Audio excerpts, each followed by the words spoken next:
I know y'all are pretty cranked up as I am about the ocean temperatures. We all know how serious that is and what it portends.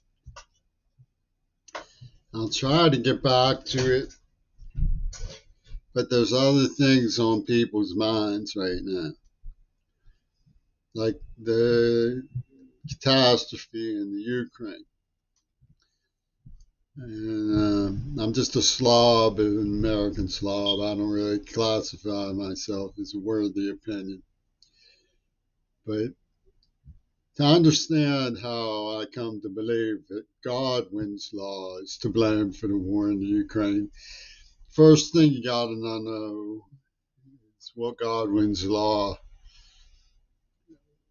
ascertains. It's a kind of thing, how kind of thing.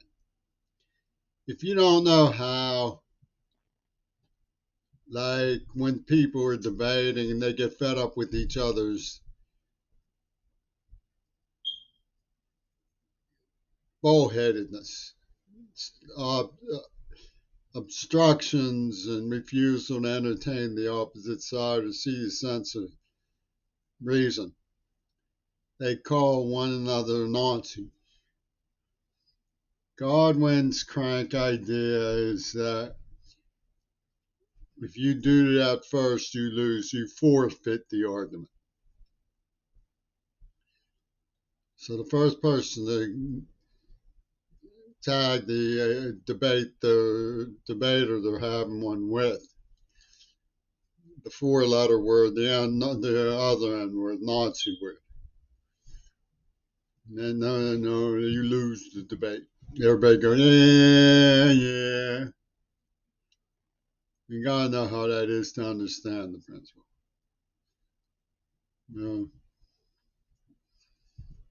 see, Godwin is a bogus idea for a couple of reasons. One, it completely ignores the idea that a person who's called a Nazi can't possibly be one, and that a Nazi is God and they win if they are.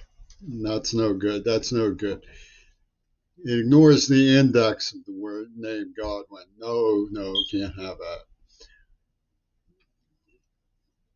They're supposed to play nice to somebody who's actually a Nazi.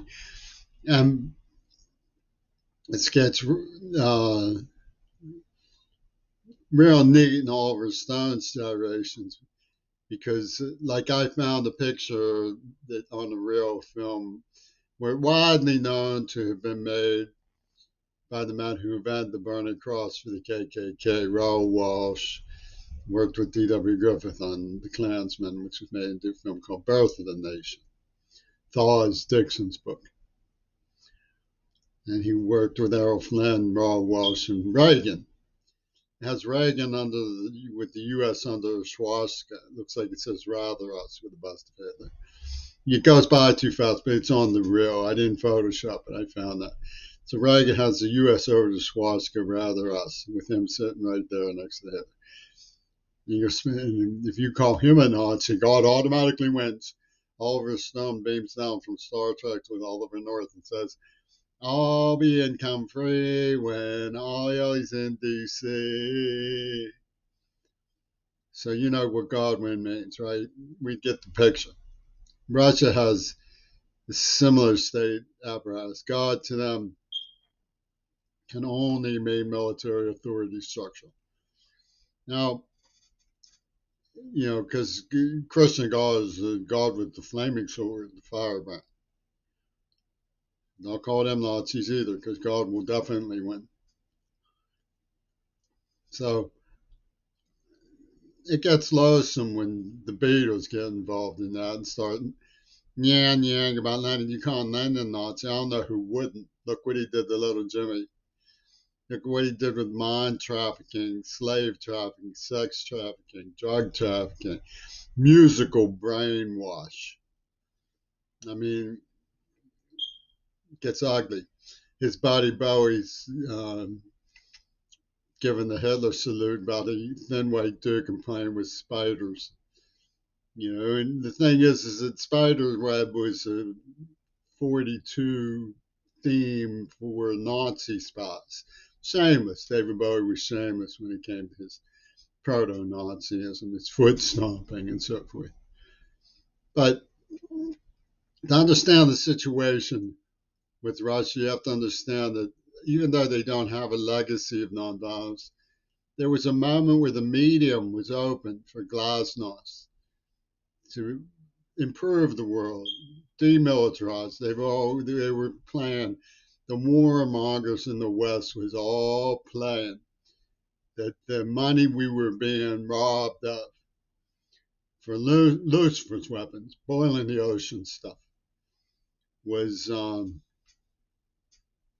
needed because we had an adversary. Well, listen to this lie come unhinged. Gorbachev takes down the Berlin Wall, and Bushy Toon's proteges was going, they're ever more menacing now. Talk about a heap of poop.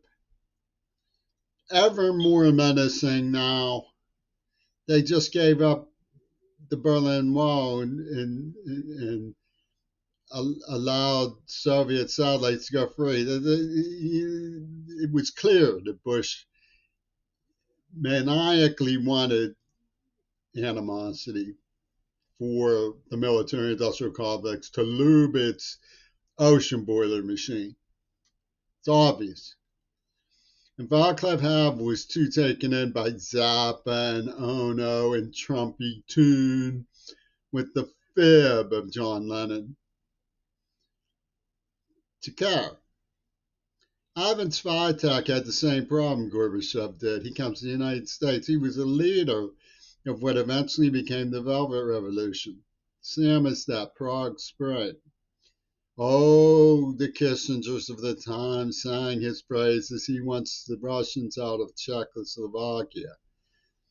Well, when it was all over and done and the Russians were gone, he comes to America to teach about humane Marxism, and he feels like Galileo trying to explain to the church that the earth revolves around the sun. He said, you can't talk anything.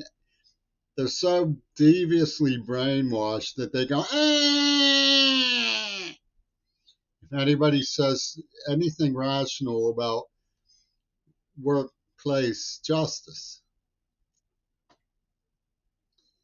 he said he was tediously dismayed by his encounter with Western administration of liberal arts and the grasp of students.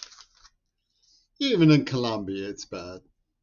I was tortured. The evidence was all over my face, my ears, my manners. And they stupid people. So what I think happened is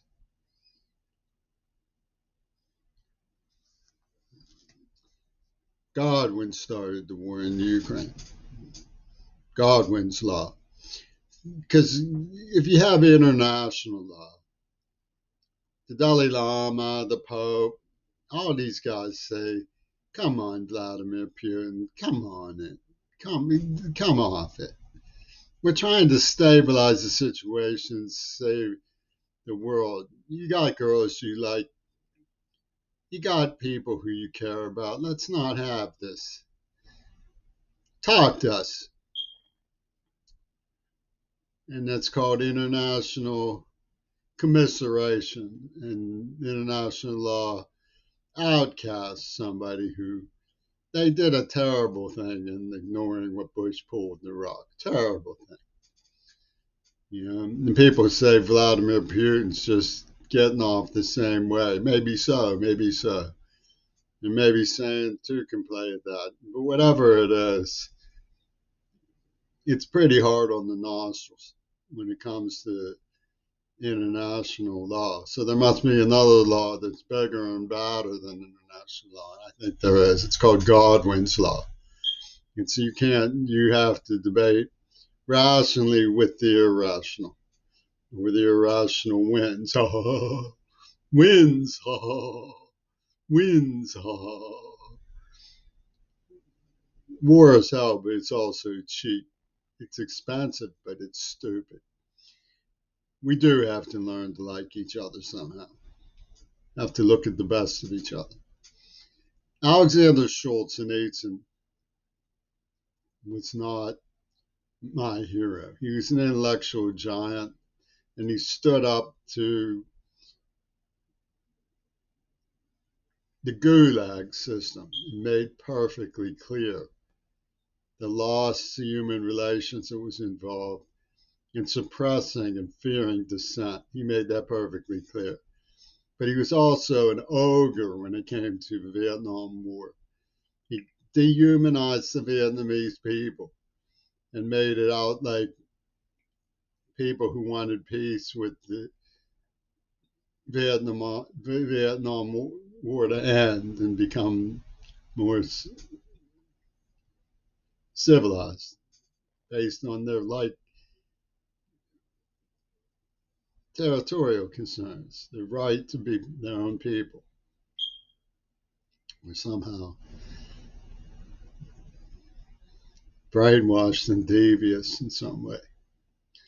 And this kind of mentality continues. And you're not supposed to call that Nazi either, because if you do, Godwin wins. So everybody's saying it's not right to call each other Nazis when you're not. I mean, that's why Godwin's law got around and made itself into part of the parlance of debate circles. People recognized that Godwin's law was a necessary foil to misuse of the other N word, the Nazi word. But there comes a time we have to face up to the fact that we've been encouraging Nazism in the West. The symbols from Reagan's films are not normal. They're not discreet. They're not only cruel to the mind, they're cruel to our honor. They're cruel to our children's formations of character. They're cruel to our hopes for peace and our hard work for justice, because we have to work very, very hard to have any kind of semblance of justice, particularly in a world where it's ingrained to be afraid to say this stuff is Nazi. And because we're so afraid to call Nazism what it is, we let them boil the oceans. We let them insult a generous gift man like Mikhail Gorbachev. Beneath the surface, I was investigating the AIDS attack, and Russia may have colluded with Reagan in that. I know that perfectly well. I'm just a child of my generation trying to get help for my home girls, peers. They said about me that what goes around comes around, live by the sword and die by the sword. You know what that translates at? It translates as they believe abortion is evil and they're fighting fire with fire when they not take. And we're supposed to ignore that. Martha Godwin had too much dignity to ignore that. She wrote me a hard-hitting letter in Montana. Said, tell me you don't really believe that AIDS was a deliberate act. Well, I proved it was. And I'm supposed to not say that that's Nazi, because God will win, ha ha ha, win, ha ha ha.